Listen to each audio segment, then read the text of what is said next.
I might not have considered. When you just have an informal conversation with an older person, just hearing their story, hearing what they've been through, and hearing the twists and turns and the challenges that they've overcome, sometimes is just what you need to encourage you in your own life. So I enjoyed my conversation with them. I want to thank Kareem Weaver and your staff for inviting me to come today, and the fact that you have focused really on Marcus Foster is, I'm sure, the reason why I was invited to come. I am proudly the only child of Marcus and Albertine Foster. The only child. So, and many people wanted to adopt my mother. She had kids. She was a teacher. Many people wanted to adopt my dad, as their dad, and but I'm it. So I'm honored to come to talk about him. We can talk theory, we can talk issues, we can talk about all kinds of things, but sometimes you need to put a personality or a life behind the name. Many of you never met Marcus Foster. He died here in Oakland in 1973. There was a school named Marcus Foster Middle School, which a couple of people in the room told me they graduated from. But even Marcus Foster Middle School is no longer a middle school. So time brings about changes that we sometimes are prepared for, but sometimes not. My father's love for education was in his DNA. He was the youngest of 5 siblings who grew up raised by a widowed single mother, Alice Johnson Foster. All 5 children went to college. Her father, Alice's father, my paternal great-grandfather, the Reverend William Decker Johnson, served as president of Allen University in Columbia, South Carolina, from 1904 to 1908. And her brother, my paternal great-uncle, for those of you who know music, classical African-American music, was Hall Johnson. He was a renowned composer and arranger of Negro spirituals. So excellence, no excuses, was a hallmark of the Johnson legacy passed down to Marcus and now to me. My mother and my father attended Cheney University in Cheney, Pennsylvania, and that's where they met. Attending a small, private, predominantly black college in the suburbs of Philadelphia during wartime, that was that war, 1943 to 1947, must have been quite an experience. My mother reminisced about the dances, all girls, because the men were fighting the war. Daddy didn't get drafted because his eyesight was too poor. If you knew him, you knew that he had these big, thick glasses. Well, he couldn't get drafted because his eyesight was so bad. So he worked at the shipyard and went to school part-time, college part-time. Excellence, no excuses. Mom used to say Daddy was the most popular man on campus. Well, that was because he was about the only man on campus. And he had a car. And all Daddy used to say was that he would recite poetry to the ladies. I never inquired further about any of that. I guess college days then weren't too different from being a teacher and a public school administrator. He never talked about any other dream or goal regarding his professional life, and neither did my mother. And as I was asking the young people what their goals were and their professional goals were, around that table only one person said that she might, after today, possibly consider a career in education. So I think that's remarkable, that many of us don't choose a career in education because many of us have not had good role models in the classroom, in the administrative offices, in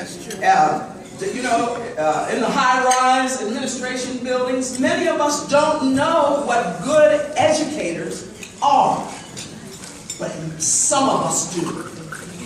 And some of us became teachers because of the good teachers, or that one teacher, or those couple of teachers who took the extra time with us, who took the time to find out what was really on our minds, who took the time to say, I heard you say you wanted to go into this profession, but have you considered this profession? I see you have skills in an area that you haven't thought about. Some of us have had good teachers. And at my dinner table growing up, the conversation was always about children. Always about how to make teaching what my parents were teaching, how to do a better job in the classroom. And then when they each were becoming administrators, how to encourage classroom teachers, how to influence downtown to do more for the teachers that they were working with.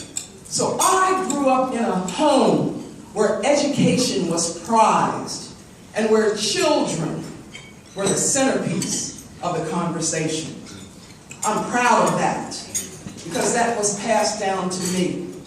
And when I became a teacher in Castro Valley, I love those kids. I was the only black teacher in the building, but I did all I could for those children during that time that I was with them. And many years later, about 20 years later, I came back to Oakland for something and I was at a dinner and somebody came up to me and said, "You used to teach in Castro Valley."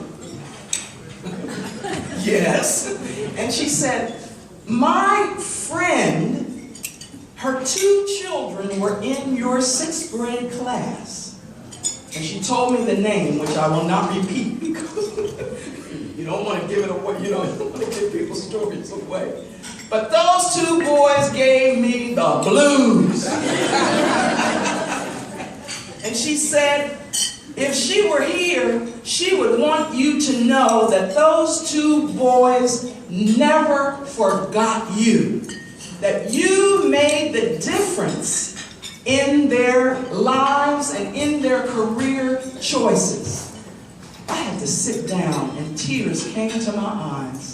Because without her letting me know that, I would have never known that I made a difference in that white school, in that white community, all those years ago.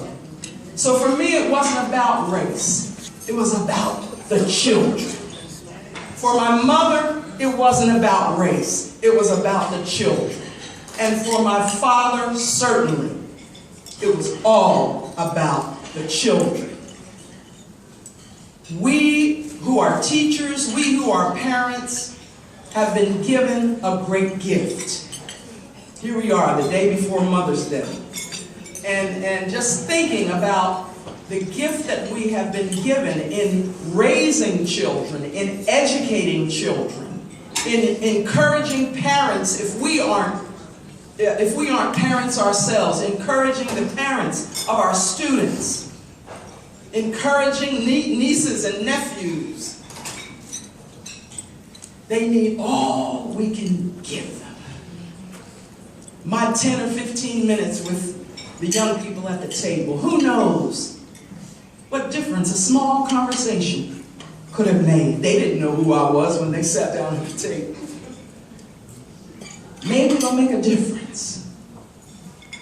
We may never know the impact that we are able to have on a young person. But we know that someone made a difference in our lives. When I think about my father and I think about some of those dinner table conversations, I think about the fact that he began his career in the Philadelphia public schools as a social science teacher, and my mother in an elementary school. In fact, my mother taught at the same school, Walton Elementary School at 28th and Huntington in North Philadelphia for 20 years until they left to come here to Oakland in 1970. Daddy went on to become principal of Dunbar Elementary School, and as a child I remember the stories of him telling that today I walked the hall. And anybody who knew my father, even when he was superintendent, he would go to some school and he would walk the halls and he would meet the teachers and he would talk to the children in the hallway. So he would tell stories about walking the hall. And he told a story that I'll never forget. He said that, talking about bad education now, he said that he went to a first grade classroom and there was a bulletin board, of course, and there were little ships on the bulletin board, and one set of ships was, "I am sailing." And the little ships had names, so Joey and Mary and Susan and Billy were sailing. And then the next group, they were floating. And so the next group were floating. But you know what the third group was.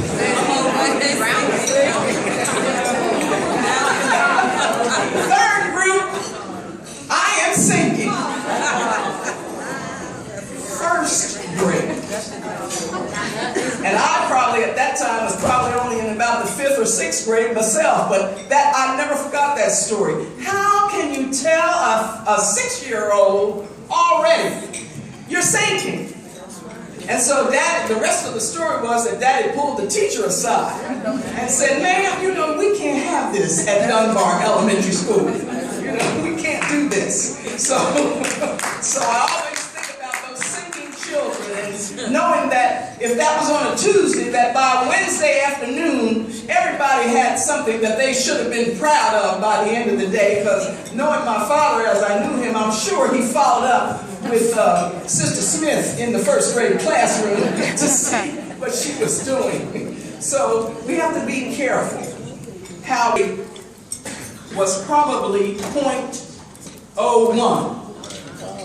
The kids went there and it was just a mill, someplace to put them until they were old enough to age out of the public school system.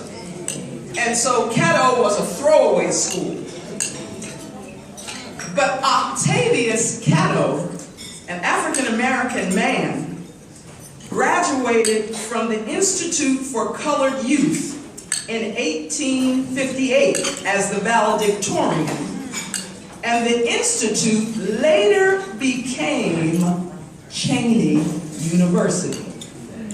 Isn't that something? So my father became principal of a school whose antecedent was the school that he graduated from with his undergraduate degree. So he had a bond with Caddo even walking in the door. Well, the long story made short is that Caddo was the place where my father began to deal with his philosophy of education. There he began his doctoral work at the University of Pennsylvania, using Caddo as the subject of his dissertation research. And while at Caddo, the powerful work to bridge the gap between the community and the local school began. He worked tirelessly to involve all stakeholders in the academic lives of the children's education. And his accomplishments then caught the eye of the downtown administrators. Caddo School became one of the key schools in the city of Philadelphia, where people began calling to send their children. I told you it was a disciplinary school for boys. But because of the work that he did there in 3 years to turn the situation around, people were calling saying, "Can my son come? Can my son come?" Well, no, he doesn't have a record. He hadn't been kicked out of anywhere. No, I'm sorry. But it became a flagship in terms of how you can turn an academic institution around by that means of connecting with the community. And then he went downtown to become associate superintendent of schools in Philadelphia.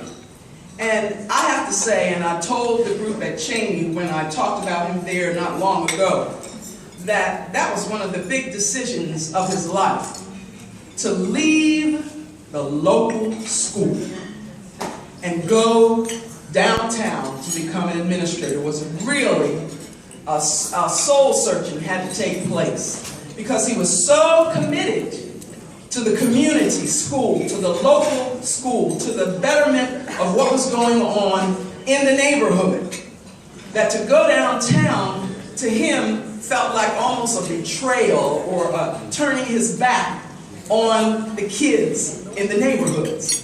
And so, but being a young man and thinking career-wise and all of that, he decided to do it. And we know that the rest is history. In 1970 then, after only about a year downtown in Philadelphia, he was invited to come to become the superintendent of OPS. And at that time, he was the first African-American to be called to be superintendent of a large city school district. So he made history by getting this particular appointment. And his work here was no less dramatic than the work that he had done at Caddo, the work that he had done at Gratz High School. And I forgot to talk about Gratz. Gratz was another cesspool of education in Philadelphia, where, you know, the graduation rate there was probably about 5%. And in 3 years, he turned that graduation rate to about 95%, where he would pull kids out of the hall and say, "Come here, John, I have something I want to talk to you about." And kids would get scared. They said, "The principal wants to talk to me. What did I do?" And he'd say, "No, I've got out, going out getting scholarships, going out getting applications for colleges." And by the time he left Gratz, most of the young people were going to college. I was invited to come back to the 40th reunion of, I think it was the class of '68. And story after story of now grown-up folks with their own kids was that if it hadn't been for Dr. Foster, I would have never gone to college. If it hadn't been for Dr. Foster, I would not even have thought about going to college. If it hadn't been for Dr. Foster, I wouldn't have stayed in college. Young person after young person was impacted and influenced by that kind of hands-on education. And I really think that that's what's got to happen now. If we talk about what we really need, we need more people doing guerrilla warfare in the classroom, guerrilla warfare in the local schools, putting their hands on children. We need to get back to that old way where, you know, if something went wrong at school, you got to knock on the door, and it was the teacher coming to your home to say, you know, your daughter messed up today, and I need to talk to you about that. Somehow we've got to get back to that neighborhood attitude about our schools. But excellence, no excuses, followed my father to Oakland. And you and I, some of you, but I certainly remember the revolutionary ideas that he talked about when he came here, one of which was the Committee of 100. The Committee of 100? Yes. To bring together as many people as he could to have conversation about what was going on in this city, what was going on at the local level when it came to changing the lives of children. So he would have those radical meetings where he would involve all kinds of people, the police, and now that's no big deal, is it? But back then, 1970, 71, that was unheard of. To bring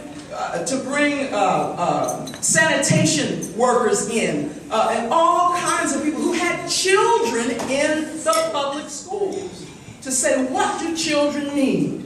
So the Committee of 100 was one of the radical ideas. Another was the New Notions for Excellence program, where teachers, if they had a good idea, had no money to implement it. Well, he had this little pot of money he started, call the office, come downtown, talk to me, and we may be able to find a couple $100, a little bit of money, to help you implement this project.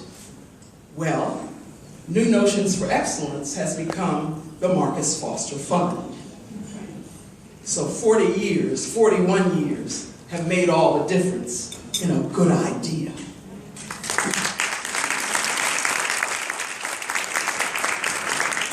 My father's work can be summarized in the words of John Spencer from his book, In the Crossfire, Marcus Foster and the Troubled History of American School Reform.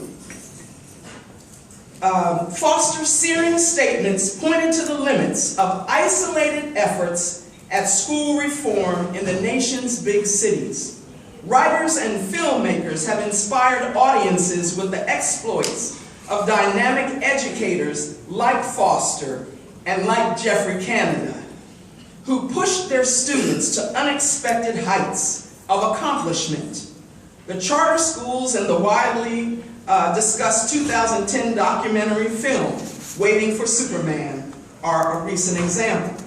Yet, as Foster's experience showed, and as sociologists and historians have emphasized since, urban school reform must be part of a larger social and economic policy reform and response to the urban crisis.